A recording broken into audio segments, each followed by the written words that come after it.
সাবেক প্রধানমন্ত্রী শেখ হাসিনা সহ তার সরকারের সব মন্ত্রী এমপিদের নামে বরাদ্দ কূটনৈতিক লাল পাসপোর্টটি বাতিল করার সিদ্ধান্ত নিয়েছে সরকার। ইতিমধ্যে এ বিষয়ে প্রয়োজনীয় পদক্ষেপ নেওয়ার প্রক্রিয়া শুরু হয়ে গেছে বলে জানিয়েছেন স্বরাষ্ট্র মন্ত্রণালয়। লাল পাসপোর্টধারীরা ৪৫ দিন ভিসা ছাড়াই বসবাস করতে পারেন। এই পাসপোর্টের সুবাদে সাবেক প্রধানমন্ত্রী শেখ হাসিনা ভিসা ছাড়া ভারতে অবস্থান করছেন। এ সময়ের আগে যদি তার লাল পাসপোর্ট বাতিল হয়ে যায় তাহলে তাকে বিকল্প চিন্তা করতে হবে। তাহলে কি ভারতেও ঠাঁই মিলছে না শেখ হাসিনার? তাকে নিয়ে ভারত সরকার কি সিদ্ধান্ত নেবে, আর কার কার এ লাল পাসপোর্ট রয়েছে?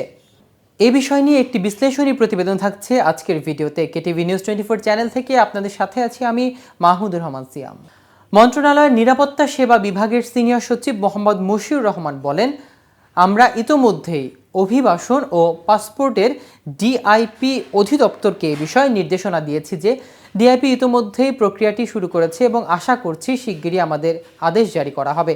সংসদ সদস্যদের পাশাপাশি তাদের পরিবারের সদস্যরাও কূটনৈতিক পাসপোর্ট বহন করে থাকেন। এমপিদের পরিবারের সদস্যদের পাসপোর্ট বাতিলের বিষয়ে সিনিয়র সচিব বলেন, যেহেতু আমরা প্রাথমিক পাসপোর্টধারীরা কূটনৈতিক পাসপোর্ট বাতিল করেছি, স্বয়ংক্রিয়ভাবে তাদের পরিবারের সদস্যদের পাসপোর্টও বাতিল হয়ে যাবে।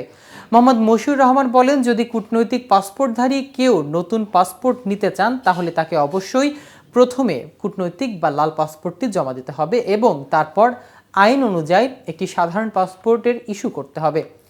জানা যায়, লাল পাসপোর্টটি বাতিল হয়ে গেলে যাদের নামে ফৌজদারি মামলা রয়েছে বা গ্রেফতার হয়েছে এমন সাবেক মন্ত্রী ও সংসদ সদস্যদের সাধারণ পাসপোর্ট পেতে আইনি প্রক্রিয়ার মধ্য দিয়ে যেতে হতে পারে। সেক্ষেত্রে আদালতের আদেশ পাওয়ার পরই তারা সাধারণ পাসপোর্টের জন্য আবেদন করতে পারবেন। সাধারণভাবে প্রধানমন্ত্রী উপদেষ্টা, উচ্চতর আদালতের বিচারপতি, পাবলিক বিশ্ববিদ্যালয়ের উপাচার্য, সচিব, উপসচিব পদমর্যাদায় কর্মকর্তা এবং বিদেশে বাংলাদেশি মিশনের কর্মকর্তারাও এই পাসপোর্ট পান। লাল পাসপোর্টধারীদের বিদেশ ভ্রমণের জন্য কোনো ভিসার প্রয়োজন হয় না। তারা সংশ্লিষ্ট দেশে অবতরণের জন্য অন অ্যারাইভাল ভিসা পান। কূটনৈতিক পাসপোর্ট সব দেশেরই লাল রঙের হয়ে থাকে। আজ এ পর্যন্তই। নিত্য নতুন সকল আপডেট পেতে কেটিভি নিউজ 24 এর সাথেই থাকুন। ধন্যবাদ সবাইকে।